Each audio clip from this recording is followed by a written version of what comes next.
राज्यातल्या अनेक भागात पावसाचा जोर आहे। मुंबईत रात्रीपासून पावसानं जोरदार हजेरी लावली आहे। आज सकाळपासून शहरात ढगाळ वातावरणासह अधूनमधून पावसाच्या सरी सुरू आहेत।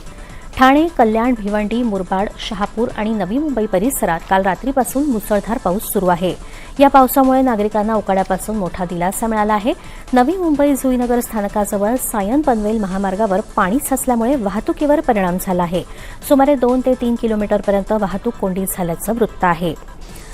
बीड जिल्ह्यात 24 तासात सरासरी 9 मिलीमीटरहून अधिक पावसाची नोंद झाली असून पाटोदा तालुक्यात सर्वाधिक 30 मिलीमीटरहून अधिक पाऊस पडला। दरम्यान जालना शहरासह परिसरात काल दमदार पाऊस झाला। पावसामुळे वातावरणात गारवा निर्माण झाला असून शेतकऱ्यांमध्ये आनंदाचं वातावरण आहे। शेतीच्या कामांनाही आता वेग येण्याची अपेक्षा आहे। लातूर जिल्ह्यात काल पावसानं पुन्हा दमदार हजेरी लावली। अनेक ठिकाणी शेतकऱ्यांनी खरीप हंगामातील पेरणीच्या कामांना सुरुवात केली आहे। सांगली शहरासह जिल्ह्यात अनेक ठिकाणी काल पावसाच्या हलक्या सरी बरसल्या।